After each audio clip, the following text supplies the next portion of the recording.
నమస్తే HR TV 9 వార్తలకు స్వాగతం. విద్యార్థులు పోటీ పరీక్షలకు ఆబ్జెక్టివ్ పైన ఎక్కువ సాధన చేయాలి అని బొయ్యూరు రూరల్ సబ్ ఇన్స్పెక్టర్ కుమారి డి సుభాష్ ని పేర్కొన్నారు. కృష్ణా జిల్లా పెనమలూరు నియోజకవర్గంలో బొయ్యూరు స్థానిక K9 ఎడ్యుకేషనల్ అకాడమీ నందు ఇటీవల ప్రకటించిన ఇంటర్మీడియట్ ఫలితాలలో ఉత్తమ ప్రతిభ కనబరిచిన విద్యార్థులకు సబ్ ఇన్స్పెక్టర్ కుమారి డి సుభాష్ ని చేతుల మీదుగా K9 విద్యా సంస్థల యాజమాన్యం ఘనంగా సత్కరించారు. ఈ సందర్భంగా ఏపీఈ సెట్ కు శిక్షణ పొందుతున్న విద్యార్థులకు ప్రేరణ కల్పనలో భాగంగా సబ్ ఇన్స్పెక్టర్ సుభాష్ ని మాట్లాడుతూ థియరిటికల్ పరీక్ష విధానం వేరుగా ఉంటుంది. ఈ ఏపీఈ సెట్ K9 ఎడ్యుకేషనల్ అకాడమీలో శిక్షణ తీసుకునే విద్యార్థులు ఆబ్జెక్టివ్ పైన ఎక్కువ ప్రాక్టీస్ చేయాలి అని విద్యార్థులకు సూచనలు చేశారు. K9 educational academy director Pinamala Nagakumar మాట్లాడుతూ సమయపాలన ముఖ్యమని, ఎక్కువ ప్రాక్టీస్ చేయడం వల్ల పోటీ పరీక్షల్లో విజయం సాధిస్తుంది అని K9 ఎడ్యుకేషనల్ అకాడమీ ఈ విధంగా తర్ఫీస్తుంది అని తెలిపారు. ఈ కార్యక్రమంలో అధ్యాపకులు మహంకాళి, పవన్, ఫణికుమార్, శివరామకృష్ణ, ఆయాస్ తదితరులు పాల్గొన్నారు. అందరికి తెలుసుకున్నానా? సో అట్లా ఉంటుంది. ఎవరు మార్క్స్ మీద ఆధారపడిపోయి మొన్న ఎవరు ఆత్మహత్య కూడా చేసేసుకున్నారు. అంతెందుకు మనకి చదువు రాకపోతే చదువే మనకి ఏం కాదు కదా. రైట్ డిసైడ్ చేసేది చదువుకున్న వాళ్ళందరూ హ్యాపీగా లేరు, హ్యాపీనెస్ వేరు కదా. ఇప్పుడు నేను జాబ్ చేస్తాను, హ్యాపీగా ఉన్నానా మీకు తెలియదు. అది చూసి వాళ్ళకి అందరికీ ఆ మేడం ఏంటి హ్యాపీగా వేస్తే ఏ పేరు హ్యాపీగా ఉన్నారనుకుంటారు. ఎవరి కష్టాలు అలాగే ఉంటాయి. సో ఎవరు ఫీల్ అవ్వద్దు. జాబ్ వచ్చాడు హ్యాపీగా ఉన్నాడు, జాబ్ లేడు ఇంకా హ్యాపీగా ఉంటాడు, అంతే కదా. బిజినెస్ ఉంటుంది మంచిగా. మనకి ఇండియన్ పేరెంట్స్ ఏం చేస్తారంటే చదువులు ర్యాంకులు ముందు చూస్తారు. తర్వాత ఈ రోజులు బీటెక్ చేసిన అందరూ పోటీ మీద లేరా? అందరికి జాబ్లు వచ్చేసినాయా? ఒక స్మార్ట్ వర్క్ చేయాలి అంటే మనం ఎన్ని డిగ్రీలు సంపాదించామన్నది కాదు, ఎంత త్వరగా జాబ్ తెచ్చుకోమన్నది ఇంపార్టెంట్. అర్థమైందా? మార్క్స్ రాని వాళ్ళు ఎవ్వరూ బాధపడద్దు. మార్క్స్ ఇచ్చే వాళ్ళందరూ మంచిగా దాన్ని ఇన్స్పిరేషన్ తీసుకుని ఇంకా మంచి ర్యాంక్ తెచ్చుకోవాలి. ఎంసెట్లో ఖచ్చితంగా వస్తుంది మీకు. ఎందుకంటే అభ్యసం ఏమన్నా తెలియని వాళ్ళు కాబట్టి ఖచ్చితంగా ఎంసెట్లో మంచి ర్యాంక్ వస్తుంది. రాని మాత్రం ఎవరు బాధపడద్దు, నిరుత్సాహపడద్దు. అందరూ బాగా చదువుకోవాలి. ఓకేనా? 10th క్లాస్ పిల్లలు ఉన్నారా? వాళ్ళ రిజల్ట్స్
చూడు ఒకసారి.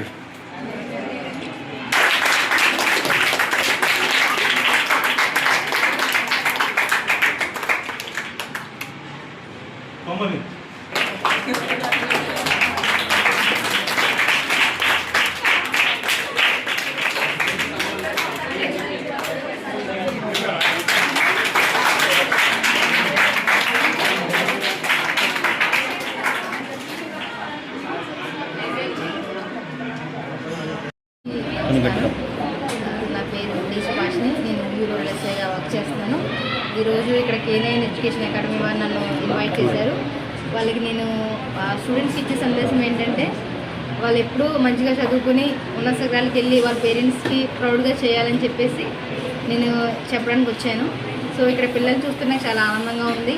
సో అకాడమీ చూస్తుంటే కూడా నాకు చాలా హ్యాపీగా ఉంది. ఎందుకంటే ఇలాంటి ఊరు దాంట్లో ఇక్కడ ఎవరైనా చదువుకోవాలనుకుంటే విజయవాడ అది వెళ్ళి చదువుకునే వాళ్ళు. బట్ ఊరిలో కూడా ఇలాంటి ఎడ్యుకేషన్ అకాడమీ స్థాపించిన మన సార్లందరికీ నా అభినందనలు. ఇక్కడ ఇలాంటి అకాడమీ ఉండడం వల్ల చదువుకోలేని విజయవాడ వెళ్ళి చదువుకోలేని పిల్లలు కూడా ఇక్కడికి వచ్చి చదువుకుంటున్నారు.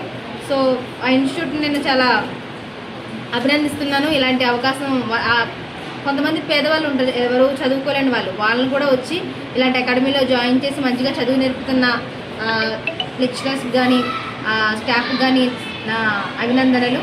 నేను ఇచ్చే సందేశం ఏంటంటే ఈ రోజుల్లో యువత చాలా పక్కదారి పడుతున్నారు. ఫోన్లు, ఇన్స్టాగ్రామ్లు, ఇలాంటి వగేరా సోషల్ మీడియాలో చాలా యాక్టివ్గా ఉంటూ చదువును తగ్గిస్తున్నారు.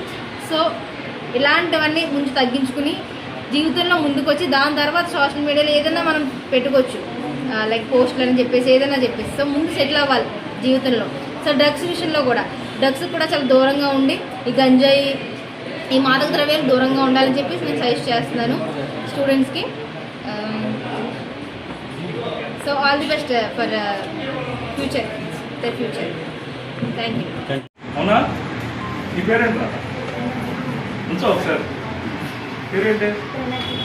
సో నువ్వు డెఫినెట్గా మేడంని ఆదర్శం తీసుకో, నువ్వు జాబ్ పడతావు. ఎందుకంటే నువ్వు బాగా క్యాచ్ చేస్తున్నావు మేడం చెప్పే స్పీచ్ని.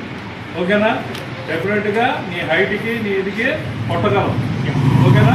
ఓకే. మేడం ఏం చెప్పారు? Objective is important. ఇప్పుడు ఈ మార్క్స్ కాదు మనకి, మీకు నేను పదే చెప్తున్నా, లాస్ట్ టైం కూడా చెప్పా, టైమింగ్ అనేది ఇంపార్టెంట్. ఆబ్జెక్టివ్లో టైమింగ్ మీకు 100 బిట్స్ 60 మినిట్స్లో, అంటే ఒక బిట్ మోర్ దెన్ 1 మినిట్ లోపు మీరు పూర్తి చేయాలి. అది ఎప్పుడు వస్తుంది మనకి?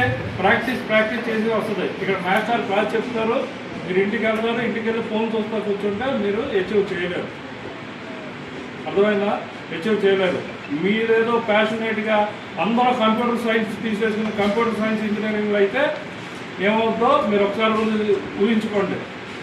అర్థమైందా? మనం ఒక గోల్ పెట్టుకుని ముందుకెళ్ళాలి. ఇప్పుడు మేము ఈ ఇన్స్టిట్యూట్ ఎందుకు పెట్టామంటే, సో ఉయ్యూరు ఒక రూరల్ ఏరియా, ఇక్కడ నుంచి ఒక ఇన్నోవేటివ్గా. సో నేను పర్టికులర్లీ మొన్న సిఐ గారిని తీసుకొచ్చిన, ఈరోజు మేడం గారిని తీసుకొచ్చిన, మీరు డిసిప్లిన్ ఉంటే రేపు డిస్ట్రిక్ట్ ఆఫీసులో ఐఏఎస్ కలెక్టర్ గారిని కానీ ఐపీఎస్ ఎస్పీ గారిని కానీ తీసుకొస్తాం. ఆ లైసెన్సింగ్ వాళ్ళతో ఉన్న ఆఫీసర్తో ఉన్న అటాచ్మెంట్ నాకు ఉంది కాబట్టి నేను తీసుకురాగలను. గవర్నమెంట్ కాలేజ్ చదువుకున్నాను నేను. 8-12 వచ్చినప్పుడు నాకు గ్రూప్ సబ్జెక్ట్లో చాలా తక్కువ వచ్చినాయి. సో నేను ఏం చేశానంటే ఎంసెట్లో ఇప్పుడు 106, 105 అలా వచ్చి, ఎంసెట్ 160 అనుకుంటా కదా, అంత వచ్చా. 106 అలా వచ్చి ర్యాంక్ ఎంత వస్తుంది? మ్యాక్సిమం ఒక 10,000 బిలోనే వస్తుంది, 9,000, 6,000. కానీ నాకు ఎంత వచ్చింది అనుకుంటున్నారు? 20,000లోకి వెళ్ళిపోయేది. నా పక్కన వాళ్ళు 90 మార్క్స్ వచ్చినా సరే వాళ్ళ ర్యాంక్ ఎక్కడో ఉండే. నాకు అసలు వెటర్నరీ డాక్టర్ సీట్ రావాలి. నాకు వచ్చిన మార్క్స్కి అప్పుడు ఆన్లైన్ కదా ఇప్పుడు ఎంసెట్ 98 ఎంతో వచ్చినాయి, 98, 101 వచ్చినాయి. నా ర్యాంక్ అంతా 6,000 అంతే. మా ఫ్రెండ్కి 89 వచ్చినాయి, తన ర్యాంక్ 4,000, 2 అనుకుంటా, 2,000 వచ్చింది దానికి. నాకు బైపీసీ కదా, సో ర్యాంక్స్ అట్లా తక్కువలో వస్తాయి. మీలా ఏమంటారు 10,000 అబౌవ్ ఉంటుంది అది మ్యాక్సిమం ఎంసెట్ ఎంపీసీ వాళ్ళందరికీ. అయినా మంచి కాలేజ్ సీట్ వస్తుంది, మాకు అలా కాదు కదా.